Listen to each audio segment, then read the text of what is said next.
آپ نے ABC تو پڑھ لی، MA انگلش کر لیا، کاش کہ تو غسل کے فرائض بھی جان لیتی۔ اور جو عورت غسل کرنا نہیں جانتی اسے کلمے آتے ہوں گے؟ جس عورت کو 6 کلمے نہیں آتے، کیا خیال ہے اسے نماز کا طریقہ آتا ہوگا؟ جس عورت کو نماز کا طریقہ نہیں آتا، کیا وہ نماز پڑھتی ہوگی؟ جس کو نماز پڑھنے کا طریقہ ہی نہیں آتا، کیا اسے اللہ کی پہچان ہوگی؟ جو نماز نہیں پڑھتی، جو قرآن نہیں پڑھتی، اس کو اللہ کی پہچان کیسے ہوگی؟ ہرگز اسے اللہ کی پہچان نہیں ہوگی۔ فرمایا سب کچھ کرنا لیکن ناپاکی سے بچنا۔ بزرگ نے فرمایا جلدی سے توبہ کرو اور غسل کا طریقہ جان لو، نماز کا طریقہ سیکھ لو، یہ زندگی کے لمحے تیرے لیے غنیمت ہے۔ انہی لمحوں میں خدا کی یاد اور محبت کے دیے اپنے دل میں جلا لے۔ معلوم نہیں پھر فرصت ملے نہ ملے، معلوم نہیں پھر یہ زندگی کے لمحے ملے نہ ملے۔ ناپاکی اللہ تعالیٰ کو بہت ہی زیادہ ناپسند ہے۔ فرمایا ناپاک رہنے والی لڑکی سے کبھی بھول کر بھی شادی نہ کرنا، ورنہ یاد رکھنا برکت سے ہاتھ دھو بیٹھو گے۔ فرمایا دوسرا گناہ، دوسری بری عادت غیبت کرنا۔ جہاں 2-4 عورتیں اکٹھی بیٹھی ہوں وہاں غیبت شروع ہو جاتی ہے۔ کسی نہ کسی عورت کی غیبت ہو رہی ہوتی ہے، بیوی اپنے شوہر کی غیبت کر رہی ہوتی ہے، ساس و سسر کی غیبت کر رہی ہوتی ہے، شوہر کے عزیز و اقارب کی غیبت کر رہی ہوتی ہے۔ کسی بادشاہ نے اعلان کیا کہ آج کی مجلس میں جو بھی سب سے بڑا جھوٹ بولے گا اسے منہ مانگا انعام دیا جائے گا۔ لوگوں نے بڑھ چڑھ کر جھوٹ بولے۔ اتنے میں ایک شخص آیا اور اس نے کہا بادشاہ سلامت، آج میں نے دیکھا ہے کہ 100 عورتیں اکٹھی بیٹھی تھیں اور خاموش بیٹھی تھیں۔ بادشاہ نے کہا اسے منہ مانگا انعام دیا جائے۔ سب سے بڑا جھوٹ تو یہ ہے کہ 100 عورت اکٹھی بیٹھی ہوں اور خاموش بیٹھی ہوں، یہ کیسے ہو سکتا ہے؟ سب سے بڑا جھوٹ تو یہ ہے کہ جہاں 100 عورت بیٹھی ہوں اور وہاں غیبت نہ ہو رہی ہو، وہاں چغلی نہ ہو رہی ہو، چغلی کے ذریعے، غیبت کے ذریعے ایک دوسری عورتوں کو آپس میں نہ لڑایا جا رہا ہو، یہ کیسے ہو سکتا ہے؟ فرمایا غیبت سے بچنا۔ غیبت نیکیوں کو اس طرح کھاتی ہے جس طرح آگ لکڑیاں کھاتی ہے۔ حضرت ابو ہریرہ رضی اللہ تعالی عنہ سے مروی ہے کہ رسول اللہ صلی اللہ علیہ وسلم نے ارشاد فرمایا تم جانتے ہو کہ غیبت کیا ہے؟ صحابہ کرام رضوان اللہ تعالی علیہم اجمعین نے عرض کیا اللہ اور اس کے رسول صلی اللہ علیہ وسلم زیادہ جانتے ہیں۔ آپ صلی اللہ علیہ وسلم نے فرمایا اپنے مسلمان بھائی کا ذکر اس طرح کرنا کہ وہ اسے ناگوار گزرے۔ لوگوں نے کہا اگر وہ برائی اس میں موجود ہو تو؟ آپ صلی اللہ علیہ وسلم نے فرمایا اگر اس کے اندر وہ برائی موجود ہو تو تم نے اس کی غیبت کی، اور اگر وہ برائی اس کے اندر موجود نہ ہو تو تم نے اس پر بہتان باندھا۔ فرمایا تیسرا گناہ خدا کو خامند سمجھنا۔ استغفر اللہ۔ آپ سوچ رہے ہوں گے میں نے یہ کیا کہہ دیا بھلا؟ کوئی عورت خدا کو خامند بھی سمجھتی ہے؟ ایک دفعہ ایک عورت کسی عالم دین کے پاس آئی، کہنے لگی حضرت پتہ نہیں اللہ کو کیا ہو گیا ہے، اللہ نے میرے ساتھ کون سی دشمنی مول خرید لی؟ کیا اللہ نے مجھے پیدا نہیں کیا؟ فلاں عورت کو 4 بچے دے دیے، 4 بیٹے دے دیے، اللہ نے مجھے ایک بیٹا بھی نہیں دیا۔ فلاں عورت کو مال دیا، دولت دی، سب کچھ دیا، مجھے کچھ بھی نہیں دیا۔ میں نے اللہ کا کیا بگاڑا ہے؟ اللہ نے مجھے کسی بھی نعمت سے مالا مال نہیں کیا۔ کب سے دعائیں مانگنے لگی ہوں، اللہ تعالیٰ میری دعائیں نہیں سنتا۔ آج کے بعد تو میں نے اللہ سے کچھ بھی نہیں مانگنا۔ الغرض اس عورت نے اللہ کا مبارک نام بڑی ہی بے ادبی سے لیا۔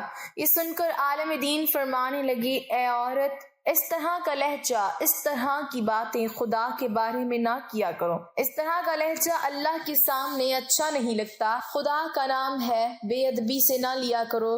خدا کو خدا سمجھو، خدا کو خامند نہ سمجھو۔ خدا کی ذات کے سامنے وہ لہجہ اختیار نہ کرو جو لہجہ اپنے شوہر کے سامنے اختیار کرتی ہو۔ تو نے مجھے وہ چیز کیوں نہیں لے کر دی، وہ چیز کیوں نہیں لے کر دی؟ فلاں کے شوہر نے اپنی بیوی کو سب کچھ لے کے دیا، تو نے میری یہ خواہش پوری نہیں کی، تو نے میری وہ خواہش پوری نہیں کی، میں تجھ سے ہرگز نہیں مانگوں گی۔ اس طرح کے بے ادب جملے، اس طرح کا بے ادب لہجہ شوہر کے سامنے تو اختیار کیا جاتا ہے، خدا کے سامنے اختیار نہیں کیا جاتا، خدا کے سامنے نہیں بولا جاتا۔ فرمایا ان 3 گناہوں سے باز آ جاؤ۔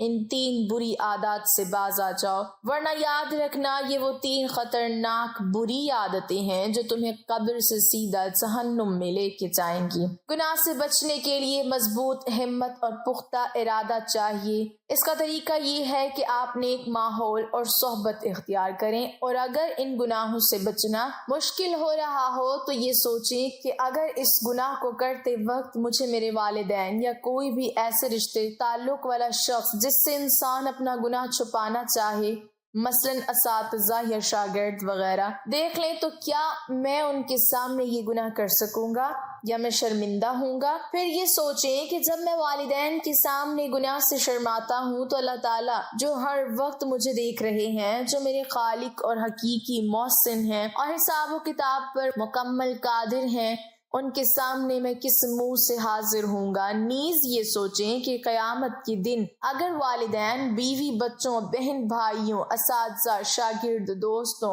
اور تمام مخلوق کے سامنے بتا دیا کہ فلاں بن فلاں نے فلاں دن فلاں وقت یہ گناہ کیا ہے، تو اس وقت آدمی شرم سے پانی پانی ہو جائے گا۔ قیامت کا وہ منظر سوچیں تو امید ہے کہ گناہوں کا ترک کرنا آسان ہو جائے گا، اور ان سب باتوں کی عادت پیدا کرنے کے لیے اللہ تعالیٰ کے نیک بندوں کی صحبت انتہائی ضروری ہے۔ اس کے ساتھ ساتھ فرض نمازوں کی پابندی کے علاوہ اللہ تعالیٰ سے ان گناہوں سے بچنے کی خصوصی دعا کرتے رہیں، اور اگر نکاح نہیں ہوا تو گھر والوں کو اس بات پر آمادہ کریں کہ وہ آپ کا نکاح کرا دیں۔ نیز تنہائی میں رہنے سے حتی الامکان گریز کریں، اپنے آپ کو بامقصد کاموں میں اتنا مشغول کر دیجئے کہ ان فضولیات کا وقت ہی نہ مل سکے۔ نیز کثرت کے ساتھ سید الاستغفار پڑھتے رہیں۔ سید الاستغفار یہ ہے: اللہم انت ربی لا الہ الا انت خلقتنی وانا عبدک وانا علی عہدک ووعدک ما استطعت اعوذ بک من شر ما صنعت ابوء لک بنعمتک علی وابوء بذنبی فاغفر لی فانہ لا یغفر الذنوب الا انت۔ ترجمہ: اے اللہ، تو ہی میرا رب ہے، تیرے علاوہ کوئی عبادت کے لائق نہیں۔ تو نے مجھے پیدا کیا اور میں تیرا بندہ ہوں اور تیرے عہد اور وعدے پر قائم ہوں۔ جس قدر طاقت رکھتا ہوں میں نے جو کچھ کیا اس کے شر سے تیری پناہ چاہتا ہوں۔ اپنے آپ پر تیری نعمت کا اقرار کرتا ہوں اور اپنے گناہوں کا اعتراف کرتا ہوں، پس مجھے بخش دے، کیونکہ تیرے علاوہ کوئی گناہوں کو نہیں بخشتا۔ ناظرین، بری عورت کی پہلی نشانی یہ ہے کہ وہ اپنے آپ کو اور اپنے جسم کو ڈھانپ کر نہیں رکھے گی۔ نمبر 2، وہ اپنے شوہر کی نافرمان ہوگی، ہر وقت اپنے شوہر سے لڑائی کرے گی، اس کی عزت نہیں کرے گی۔ نمبر 3، بہت بد زبان ہوگی، ہر وقت اس کی زبان کینچی کی طرح چلتی رہے گی۔ نمبر 4، غیر مردوں کے سامنے اپنے بالوں کی نمائش کرے گی۔ نمبر 5، اپنے آپ کو پورے خاندان میں سب سے زیادہ عقل مند سمجھتی ہوگی۔ نمبر 6، دوسرے کو بات نہ کرنے دے گی، نہ کسی کی بات سنے گی۔ نمبر 7، اس کو اپنی نیند بہت عزیز ہوگی، زیادہ وقت تک نیند کا بہانہ کر کے سوئی پڑی رہے گی۔ نمبر 8، وہ چیخ کر بلند آواز میں بولے گی اور منہ پھٹ ہوگی۔ نمبر 9، غیر مردوں کو دکھانے کے لیے باریک اور دکھاوے والے کپڑے پہنے گی۔ نمبر 10، دوسروں کے سامنے اپنے شوہر کی بہت برائی کرے گی۔ نمبر 11، اپنے شوہر کی بات کاٹ کر اپنی بات کو ترجیح دے گی۔ نمبر 12، بازاروں کے زیادہ چکر لگائے گی، ہر وقت اسے کپڑوں اور میک اپ کی فکر پڑی رہے گی۔ اللہ پاک ہمیں دین کی مکمل سمجھ نصیب فرمائے اور ان پر عمل کی توفیق عطا فرمائے، آمین۔ ناظرین، کمنٹ باکس میں اللہ تعالیٰ کے 99 ناموں میں سے ایک نام ضرور ٹائپ کریں۔